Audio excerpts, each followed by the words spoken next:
This is Americanitis, episode 39 for December 12th, 2020. I'm your host, Daniel Sagner. This podcast contains harsh language and covers adult topics. You'll be challenged by views with which you do not agree. We may not be politically correct, but we are correct about politics.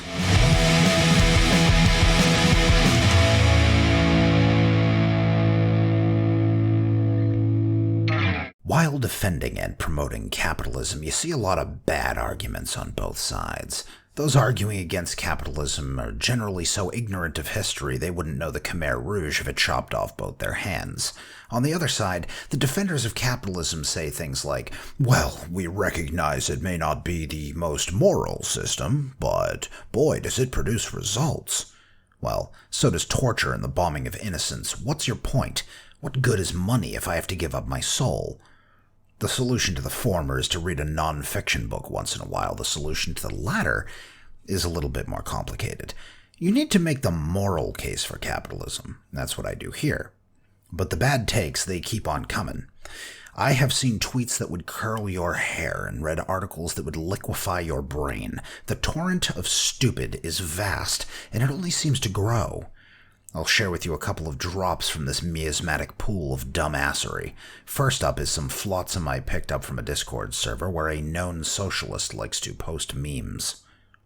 Replacing the words "the economy" with "rich people's yacht money." How can we respond to COVID without sacrificing rich people's yacht money? Saving the environment sounds nice, but what about rich people's yacht money? Medicare for all would destroy rich people's yacht money. Aw, poor rich folk, right? That's all the economy is, folks. It's just paper shuffling, and it only concerns the rich. Never mind the union pensions and your 401k that are tied to markets. No. It's just a bunch of Scrooge McDucks doing swan dives into their massive pools of gold. It's just some people in suits yelling, buy, sell. Okay, let's live in this fantasy world where a ridiculously complicated web of wealth generation, trade, regulations, sales, and marketing is just rich people's yacht money. I've talked about enslaving the medical profession in another cast, so let's leave the third point alone and just mark it monstrously immoral. As far as the environment goes, I really don't have time for it here, but just remember when gas is $5 a gallon and the cost of electricity skyrockets because of the unreliables the hippies are pushing, it won't be the rich that have trouble paying their heating bill. Now COVID. Maybe this jerk-off is right. Maybe some rich folk won't be able to buy their third yacht. Boo fucking who, right? But really, it's not just some trust fund baby that has to borrow daddy's boat. It's the wealth that has not come into being because of government force. Like, does this dipshit just think that yachts are just poofing into existence? They're just there for the taking right off the trees.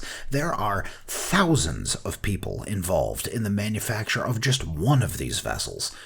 But who cares about them, right? They're probably rich as shit too. So rich, in fact, that they're probably eating at restaurants more often than you. Well, not anymore. They're likely cutting back since the orders stopped coming in. I guess those restaurateurs will have to deal with the drop in revenue along with the bogus COVID mandates. And that means less food being ordered, which means fewer shipments, which means fewer trucks on the road, which means wasted produce, which really hurts farmers.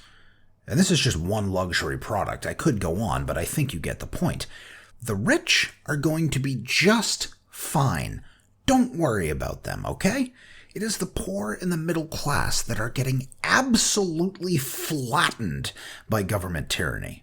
This asshole might see some prick with more money than sense wiping away his tears with $100 bills, but do you know what I see?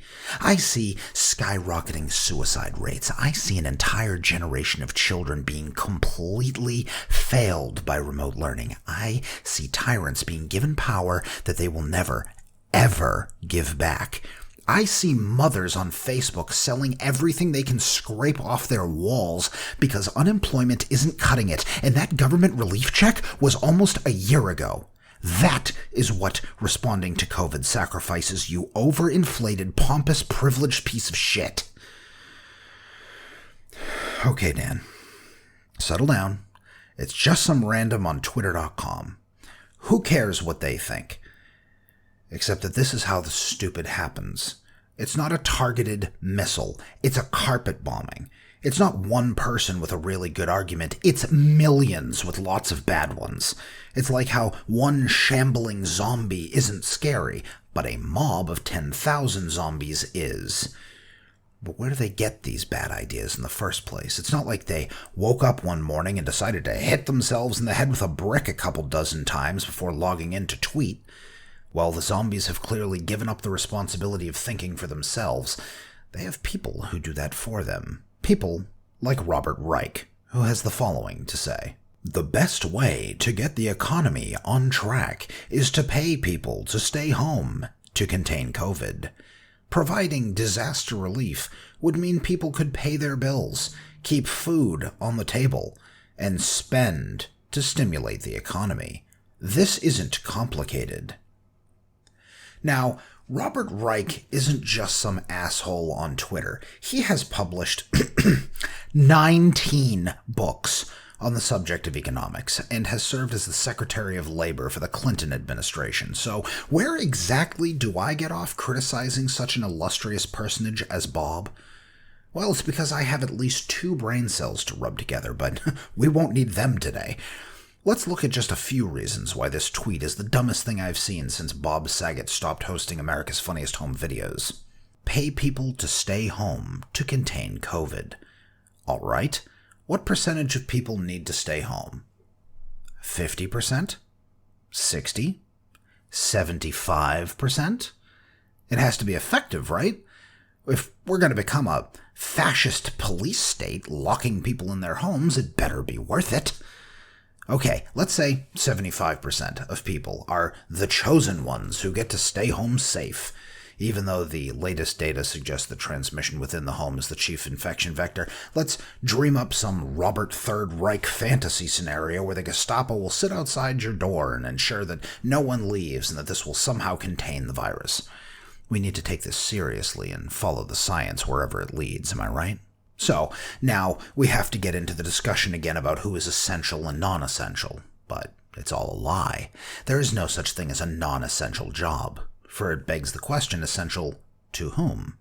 My job is essential to me. It's how I'm productive. It's how I gain self-esteem. It's how I keep my family fed, but above all, it's my passion. By my definition, my job is essential, and so is yours, and so is the job of every person engaged in meaningful work. Meaningful to whom? To themselves. But it is made obvious that the principle in play here is altruism. You are unimportant. Your job is deemed essential only by virtue of the fact that others need you to do it. Your only worth is as a sacrificial animal to others. They are important, not you. How dare you think of yourself? How dare you think for yourself? Now, you have to pay people to stay home. How exactly do you plan to pay them, and with what?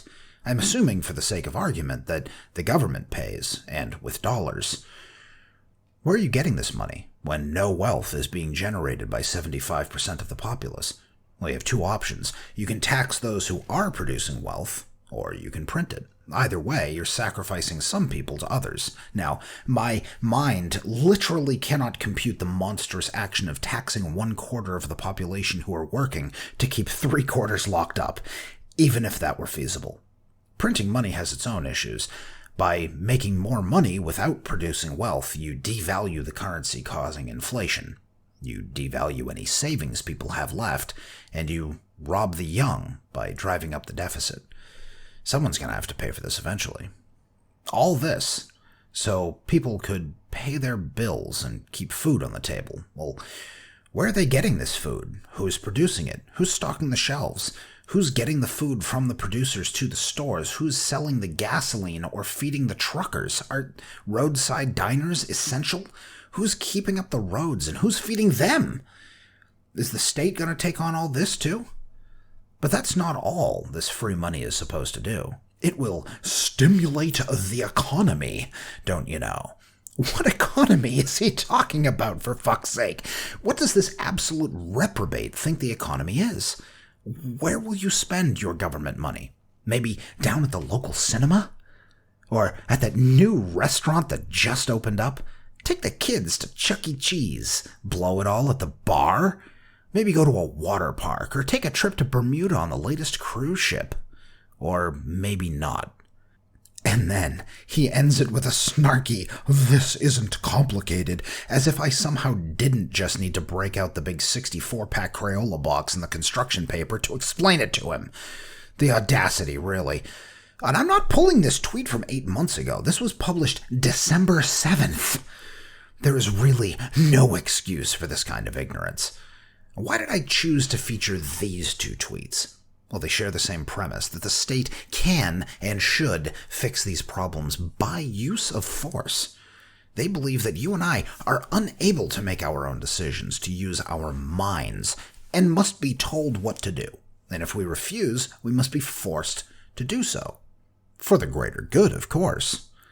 These men of puny soul desire to control you.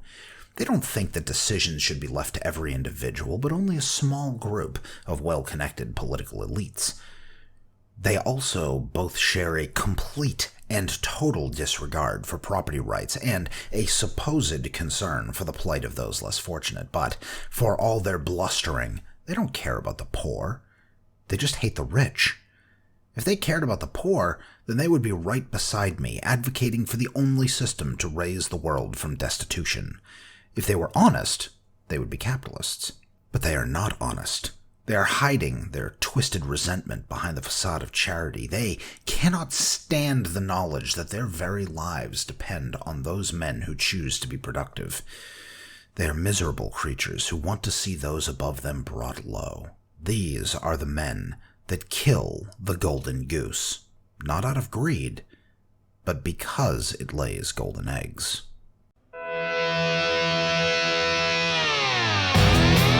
Got our topic or feedback? The podcast is @Americanitis Tech. You can also follow me at Dan Sagner. My last name is spelled Sierra Alpha Golf November Echo Romeo. Please subscribe via Apple Podcasts or Google Podcasts if podcasts are your thing. I'm also on YouTube, so remember to annihilate that subscribe button.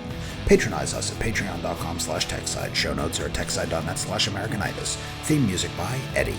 I thank you all for listening. Later days.